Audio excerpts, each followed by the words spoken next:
kita hanya menyampaikan sebuah literasi, sebuah informasi, ini loh kita sebagai masyarakat Indonesia, sebagai warga negara Indonesia, dalam bermedia sosial kita harus melakukan hal-hal yang sesuai dengan aturan. Kalau seandainya memang ada informasi, ada isu jebol dan sebagainya, kalau tidak ada penyampaian dari salah satu kementerian atau lembaga yang resmi, kita pun juga tidak akan memberikan tersebut. Karena apa? Kita bertugas memberikan informasi yang akurat kepada masyarakat.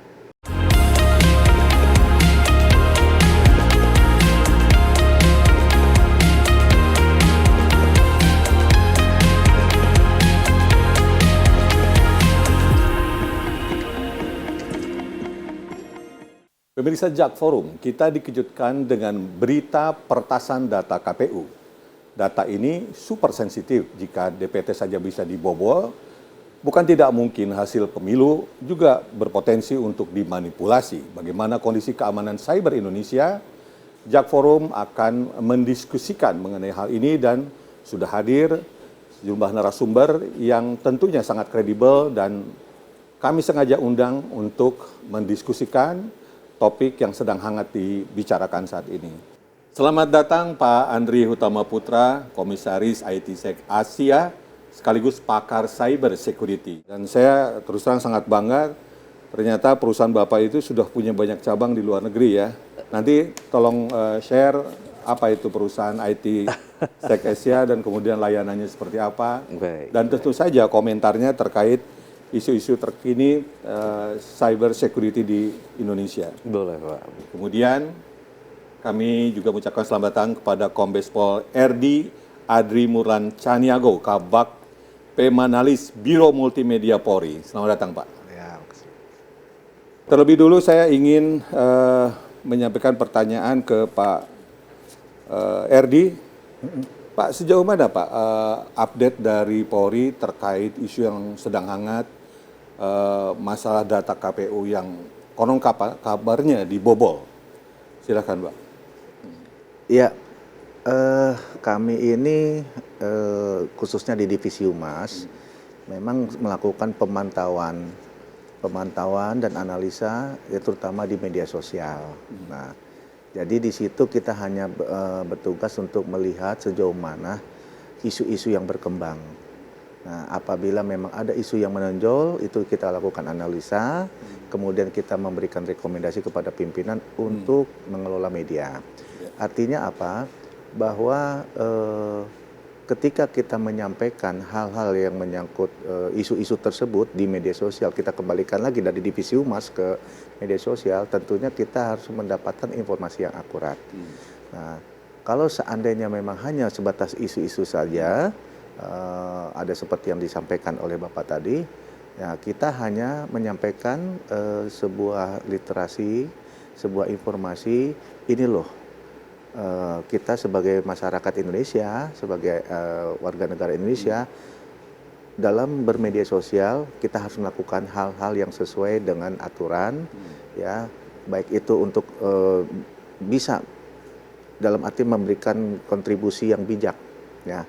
Kalau seandainya memang ada informasi, ada isu jebol dan sebagainya, kalau tidak ada penyampaian dari salah satu kementerian atau lembaga yang resmi, kita pun juga tidak akan memberikan tersebut. Karena apa?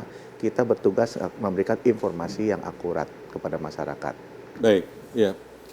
Ini memang saya tanyakan karena laporan ke Barreskrim kan sudah masuk, Pak.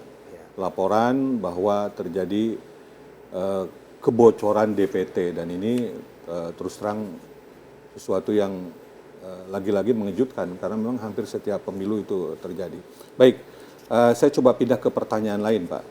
Apa yang paling banyak dibicarakan di sosial media dari hasil pantauan Bapak terkait dengan pemilu? Ya, mungkin kita sudah ketahui bersama ya, sekarang ini tahapan pemilu sudah mulai di kampanye. Tapi saya akan menyampaikan isu-isu yang menonjol, isu-isu yang disampaikan oleh masyarakat, di mana tahapan pemilu itu selalu ada, muncul. Pertama ya tentang masalah waktu itu pemilihan capres-cawapres, kemudian pengumuman keputusan MK, lalu kemudian masalah latar belakang capres-cawapres, itu banyak hal. Banyak hal sampai sekarang Soal ini. kecurangan bagaimana, Pak? Nah, Banyak gak dibicarakan? kecurangan banyak, Banyak ya? tapi itu kan hanya sebatas istilahnya apa ya? Ya anggapan-anggapan dari mereka-mereka Iya, iya. ya, kecurangan itu disampaikan. Namun sampai sejauh ini kita masih belum menemukan pelapor. Jadi Ya, pelapor siapa yang melakukan kecurangan. banyak dibicarakan, Banyak tapi dibicarakan. tidak dilaporkan secara resmi. Ya, tapi kita tidak melihat seperti itu. Ya, tugas kami itu adalah memantau bagaimana perkembangan isu-isu yang ya seperti contoh disampaikan bahwa ada kecurangan-kecurangan. Kita hanya memantau mengelola media, kemudian kita sampaikan hal-hal yang bersifat aturan, ya aturan-aturan mainnya. Kalau misalnya memang ada kecurangan, ya seperti kami ini kan di multimedia ada 3 bagian. Satu ada pemantauan dan analisis, kemudian yang kedua adalah produk kreatif, kemudian yang ketiga adalah diseminasi. Nah, artinya apa?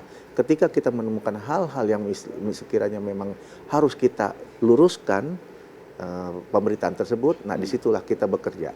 Nah, kalau ternyata ada isu, misalnya, oh ada kecurangan, kita sampaikan aturan misalnya untuk melapor tentang kecurangan, yaitu bagaimana kita sampaikan peran Bawaslu apa, peran KPU apa. Nah, seperti itu. Jadi kita secara prosedural kita memberikan himbauan-himbauan yang positif. Kalau hasil pengamatan Divisi Humas Polri, 3 besar isu yang paling banyak dibicarakan apa, Pak? Ya, sekarang ini mengenai masalah apa yang dilakukan oleh ketiga capres dan cawapres ini calonnya. Apa terkait dengan apa, Pak? Dengan visi misinya atau lebih banyak ke serangan curang yang dilakukan oleh salah satu paslon atau apanya? Kalau ke istilah kecurangan belum ya, tetapi mungkin visi misinya, lalu menyerang kepada personalnya, ya mungkin legitimasinya mengenai masalah latar belakang. Nah itu hampir setiap hari. Ya. Ya tentunya kita maklum lah ya bahwa situasi sekarang ini ya seperti pemilu-pemilu sebelumnya pasti banyak orang-orang yang melakukan seperti itu. Ya, ya. Banyak fake account yang di take down nggak, Pak, oleh Humas Polri? Kami tidak berhak untuk men-take down. Tidak berhak untuk men-take down ya, Pak? berhak. Itu kewenangan siapa, Pak, menurut Bapak? Ya, yang sejauh ini kita ketahui itu kan kewenangan dari Kominfo ya, dari Kominfo. Namun saat ini kita juga tidak melihat hal-hal yang harus kita dari lembaga tersebut men-take down ya. Tapi kita belum pernah belum sampai saat ini belum mendapatkan Jadi, informasi tersebut. Serangan buzzer menurut Bapak tidak terlalu merisaukan untuk saat ini? Bukan tidak merisaukan, tetapi kita sudah siap untuk mengantisipasi. Ya, kan kalau buzzer tuh biasanya army-nya itu dengan membuat fake account kan, yang memang biasanya tidak ada followersnya, tapi begitu berisik di sosial media, dan seringkali jalan yang paling cepat adalah melakukan take down gitu. Nah, kalau Humas Polri apa yang dilakukan, Pak, terkait dengan isu-isu miring itu? Apakah melakukan kontra narasi? Ya, tentunya kita melakukan kontra narasi, kontra narasi yang bersifat edukasi. Ya, tadi yang sudah saya sampaikan sebelumnya bahwa memang ketika ada satu permasalahan isu-isu yang sekiranya harus kita jawab berdasarkan aturan-aturan atau berdasarkan ketentuan yang ada, yang mungkin terkait pemilu, kita akan pelajari dulu aturan dari KPU gimana, Bawaslu bagaimana. Nah disitulah kita melakukan viralisasi, ya? dengan viralisasi dengan amplifikasi.